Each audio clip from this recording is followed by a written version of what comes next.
I am pleased to welcome to our program Jason Berry, a journalist who has done the longest term and the most thorough work on the issue of Catholic priests who are pedophiles.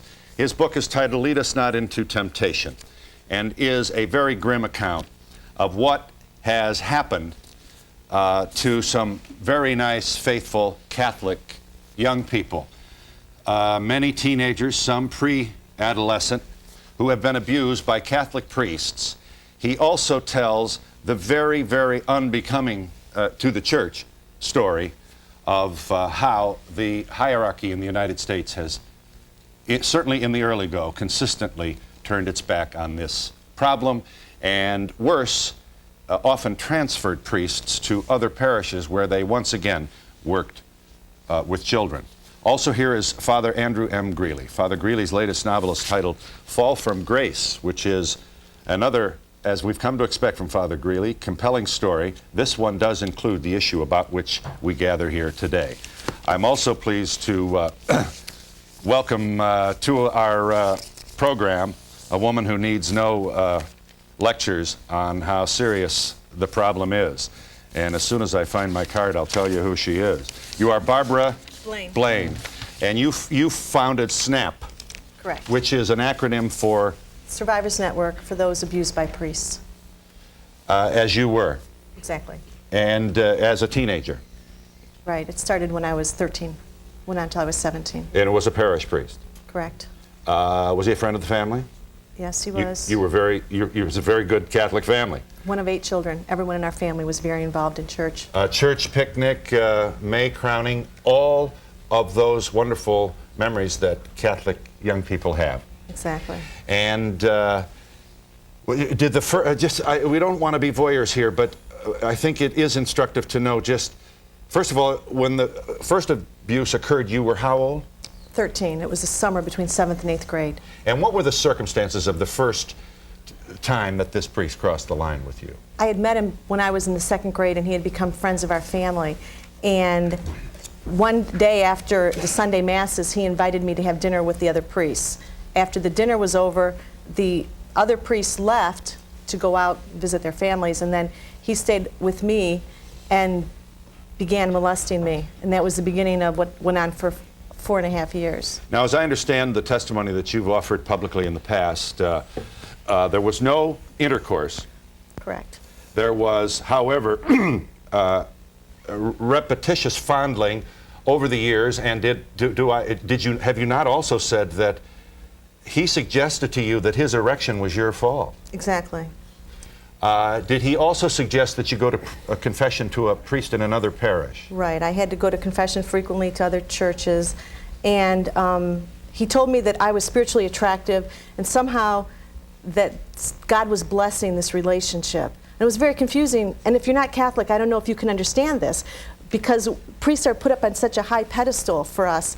And so when he told me that I was more spiritual than the other kids, I believed him. Sure. And felt very honored and very special.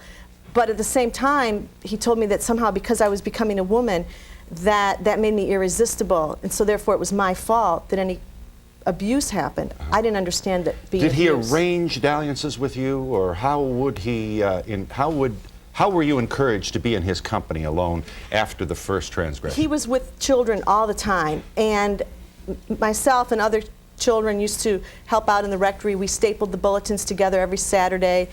We cleaned the sacristy. Even on our lunch break from school, we spent our lunch break at the rectory in his room, frequently, every day.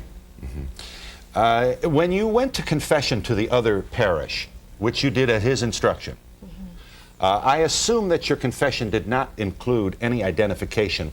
Did you confess? Did you understand what was happening to you to be a sin, or your contribution to it in your 13-year-old moral, theological? Exactly. I thought it was my fault. And actually, Chet, the priest that abused me, also taught sex education. And he had taught us in the school that whatever happens, it's the girl's fault.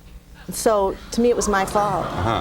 So not only were you being abused, but you were being instructed by the abuser that you were committing a sin. But at the same time, he was telling me that if I told anyone, no one else would understand. So I shouldn't tell anyone else. And because it was on such a high level of spirituality that no one else could comprehend. The pursuit of these details is important because we can't assume that the pattern in terms of, as in your case, heterosexual abuse would be similar, reasonably similar, in other priest, lay, faithful situations. You did not ever identify this priest in confession, did you? No, not. In other words, I assume no. you knew that you had to keep this secret, but you were also interested in redemption and the cleansing of your soul, which came to you, as you understood, as a teenager in the church through confession. Exactly. So you went to another parish at his instruction where the priest who heard your confession was not likely to do any kind of investigative work. Correct, So. and I pretended to be much older. Of course, I was very mature, I thought, like we all do. And this went on from age 13 to 17. Correct. He actually proposed to me, and we had planned to get married in heaven. And I was supposed to become a nun. I mean, I'm sorry for believing this. It isn't that they disbelieve you. I understand.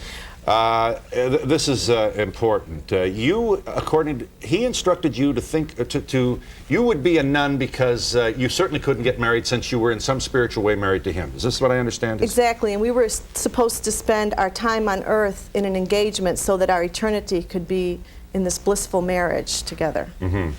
And then, so what interrupted then these Okay, when I was a senior in high school, I went on a retreat called TEC, Teens Encounter Christ, and at that retreat, I, for the first time, told another priest face to face, and his response to me was, "That's okay, Barbara. Jesus loves you. Jesus can forgive anything." And so I kind of felt like, okay, now I'm forgiven, and I felt that I really was in love with Chet Warren, and I thought that this way he would... Did you call him Chet? No, actually I didn't call him anything, because I didn't feel like I could call him Father, and he wouldn't allow me to call him Chet, so I didn't know what to call him. Mm-hmm. I didn't call him, it's strange. No, but anyway, then I thought that he would be happy, because now we would for sure be able to spend all eternity together if this relationship ended, if we stopped having any kind of sexual encounters with each other. But in fact, he was actually very angry and hurt me in a lot of other ways by alienating my friends from me and telling lies about me to my friends. Did you confront him and say, "I'm not going to see you anymore"? Yeah, I told him that, and I thought he'd be thrilled, because he always said that I had caused this sinning to happen and we were going to get married in heaven, and I believed that. Right. Now, when then did you blow an official whistle? When did you get serious about...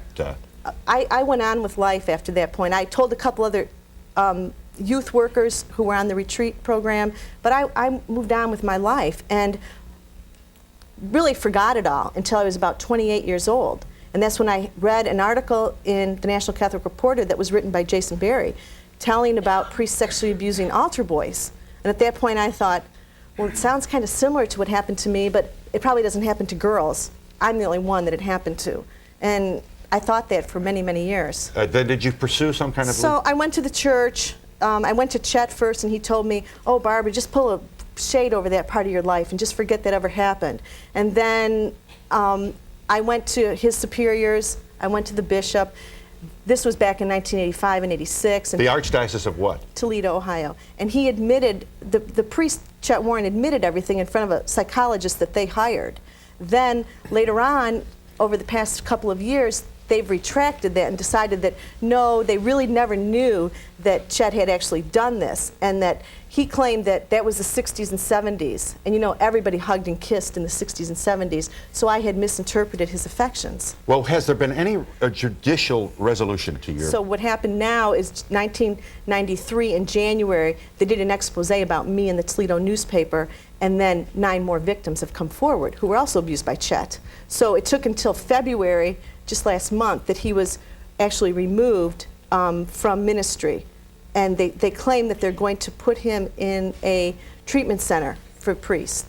So he is in some kind of retirement situation. Exactly. He's certainly not working with young women. He's not allowed to work with anyone. But he has not been defrocked or in any way Not that I know of. ecclesiastically punished by the church. No. And is there any legal action obtaining now against No, them? actually, you know, I'm a member of the church, and I never wanted to sue the church or bring any kind of defamation to the church. And I've been waiting and asking the church to reach out to me and to care. And I'm waiting now for Bishop Hoffman to do that. You are founder and national coordinator of Survivors Network Abused by Priests, SNAP. And did you have an assembly of similarly situated people convene in St. Louis? We did. We've had now 4 different gatherings in Chicago, St. Louis, San Francisco, and Boston. And you have a newsletter. We do. And you are encouraging Catholics similarly situated, loved ones of Catholics, victims, parents, whatever it may be, to come together, and you respect their privacy, and you literally take over a hotel, not unlike a convention. Is this right? This is exactly what happens. And what I feel that we're doing is, in a sense, we are being church to each other. And in many ways, our organization shouldn't have to exist. Right. And if the church would reach out to us, then it wouldn't. How many people attended the last St. Louis meeting? We had about, I think, 48 or 49 people attend. Father Greeley has written in America, the Jesuit publication, and how do you feel about Mr. Berry's guess or speculation that as many as 40% are gay? I don't know. As a sociologist, I have no idea. But Jason has done an awful lot of work in the area, and I'm not going to disagree with him. We are in New York City, and we'll continue our discussion. Allow this audience in this in just a moment.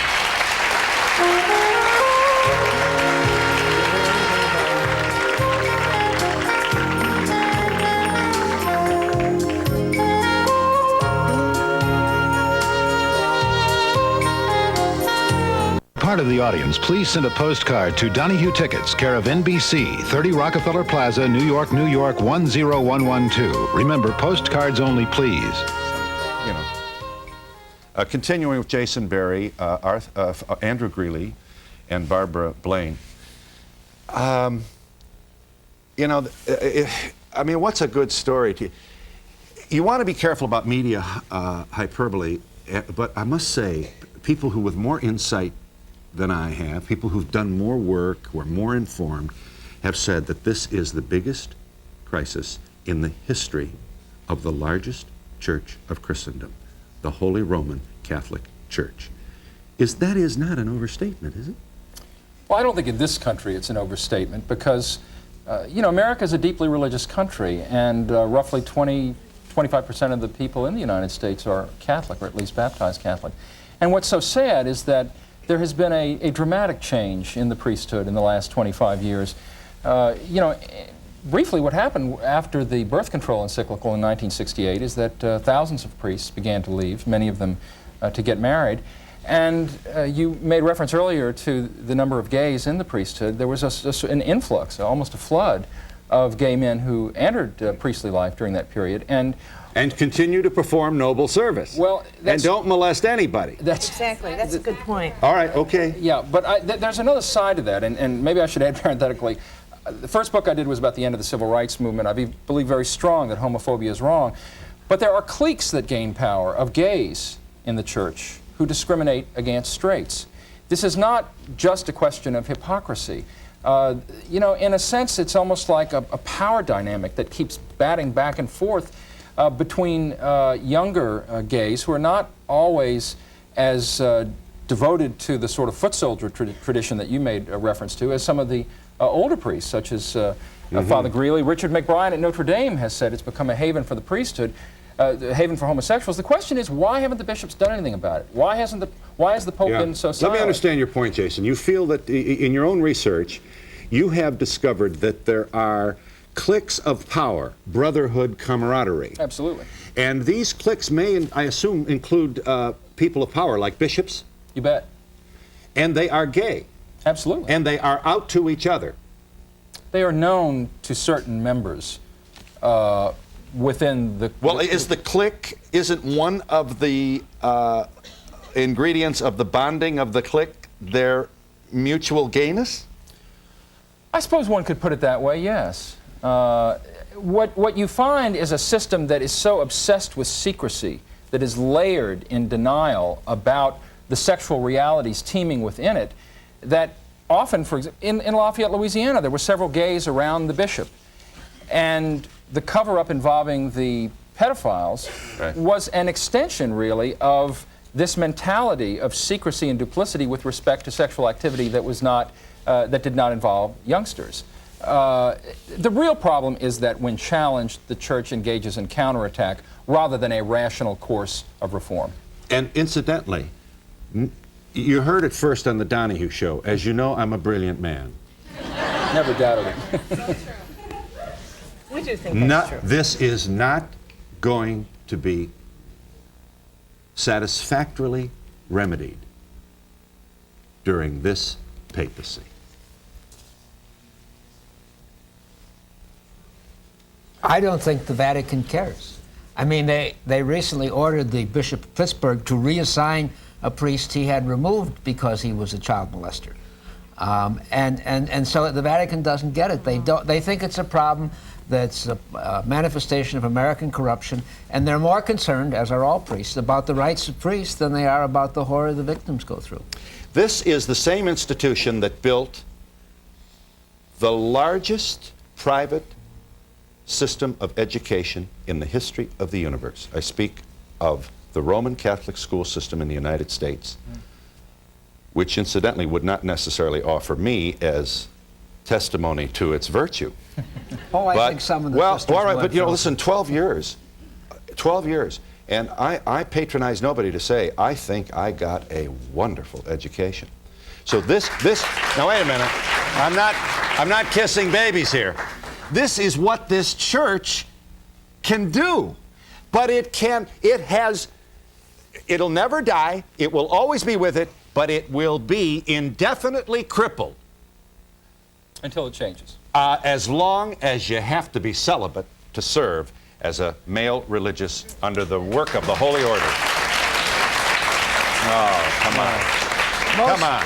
Phil, most of these priests, victimizers, if they were married, they would assault their own children. Yes, yes, I agree, but they wouldn't have been attracted to the church of a married clergy. You'd have a greater opportunity to exploit the talent. Do you have any idea how many Catholic men and women out there, adult Catholic men and women, would love to work for the church, to be gainfully and modestly paid by the church, would love to do this work?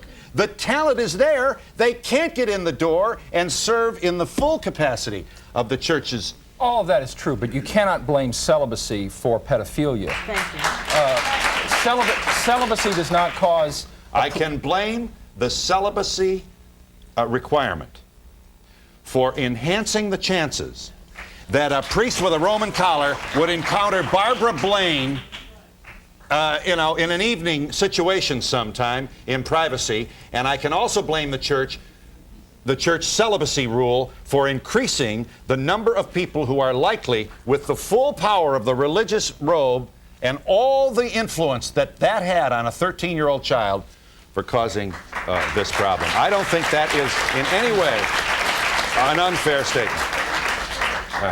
And you are saying, Father, that how much is the church paid in lawsuits?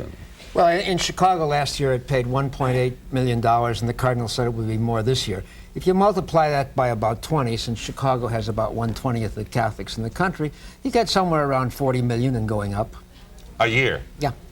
400 million in the last 10 years and an average of about 40 million a year. A big part of the problem is that the lawyers representing the church are making terrible blunders, and they're treating the victims of child sexual abuse as if they were people filing lawsuits about chemical pollution or something like that. But I want to say that those of us who come forward, we're not looking for money. We're looking for healing, and we wouldn't be in the courts. Yes. You're also looking to stop this. Show him number 20, Brian. 100,000 victims and $50 million a year is the cost the American Catholic Church pays for sex crimes perpetrated by priests. How serious is the problem of sexual abuse by clergy? This taken from an article in America, the Jesuit bi-monthly. Weekly. Thank you. By Father Andrew Greeley. And we'll be back to let this audience talk again.